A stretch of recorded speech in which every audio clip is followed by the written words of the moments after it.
علیکم ورحمۃ اللہ وبرکاتہ دوستو، میں ہوں ہانیہ امجد اور آج میں آپ کو حضرت یونس علیہ السلام کا واقعہ بتاؤں گی۔ حضرت یونس علیہ السلام 28 سال کے تھے تو اللہ تعالیٰ نے آپ کو اپنا رسول چنا اور نینوا شہر کی طرف بھیجا۔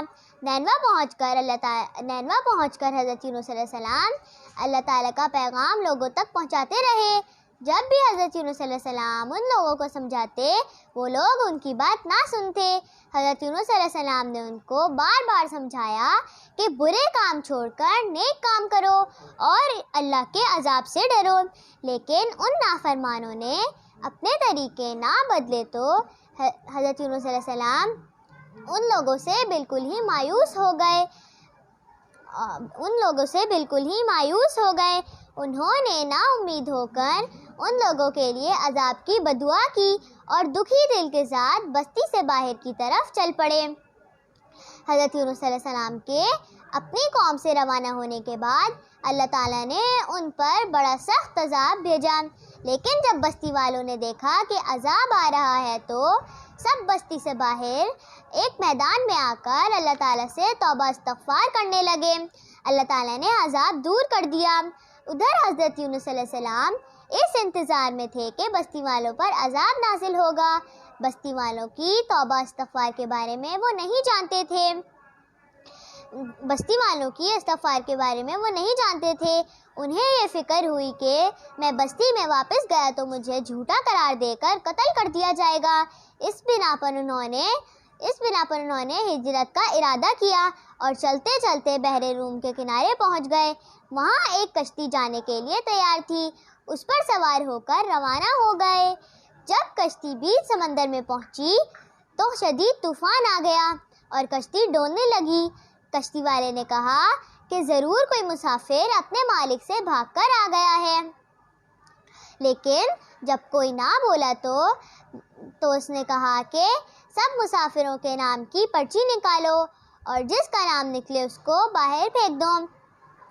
3 دفعہ قرآن دازی کی گئی اور تینوں دفعہ حضرت یونس علیہ السلام کا ہی نام نکلا تو حضرت یونس علیہ السلام نے سوچا کہ میں بھی تو اللہ تعالیٰ کے حکم کے بغیر نینوا بستی چھوڑ کر نکل آیا ہوں۔ یہ سوچ کر انہوں نے سمندر میں چھلانگ لگا دی۔ کچھ روایات میں آتا ہے کہ کشتی والوں نے انہیں سمندر میں پھینک دیا اور کچھ میں ہے کہ انہوں نے خود چھلانگ لگا دی۔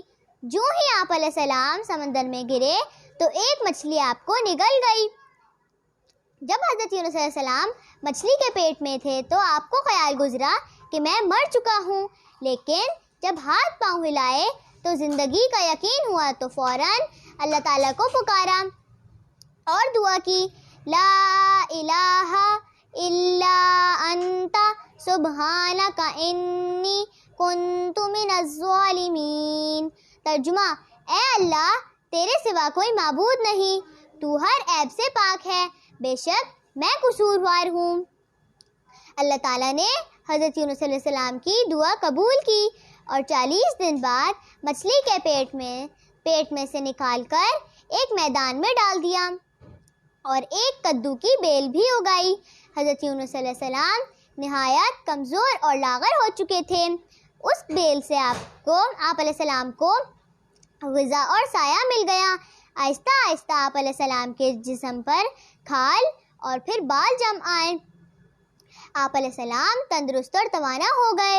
اب اللہ تعالیٰ نے آپ علیہ السلام کو واپس اپنی قوم میں جانے کا حکم دیا۔ حضرت یونس علیہ السلام دوبارہ اپنی قوم کے پاس آئے تو وہ ان کے منتظر تھے، چونکہ انہوں نے عذاب کے آثار اپنی آنکھوں سے دیکھ لیے تھے، اس لیے وہ اللہ تعالیٰ پر ایمان لا چکے تھے۔ اس طرح سب صدیوں تک خوب امن و چین سے رہے۔ دوستو، حضرت یونس علیہ السلام نے مچھلی کے پیٹ میں جو دعا پڑھی، یہ بڑی کارآمد دعا ہے۔ اب بھی کوئی مصیبت یا آفت آتی ہے تو اس دعا کو پڑھا جاتا ہے، لا الہ الا انت سبحانک انی کنت من الظالمین۔ حضرت یونس علیہ السلام کی وفات بھی نینوا میں ہوئی اور وہیں آپ علیہ السلام کی قبر مبارک بھی ہے۔ دوستو، حضرت یونس علیہ السلام کی قوم وہ واحد قوم ہے جس پہ اللہ تعالیٰ نے عذاب کا ارادہ کر کے ٹال دیا۔ اس کے ساتھ ہی ہانیہ امجد کو دیں اجازت اور حضرت یونس علیہ السلام کی یہ پیاری سی دعا بھی زبانی یاد کریں۔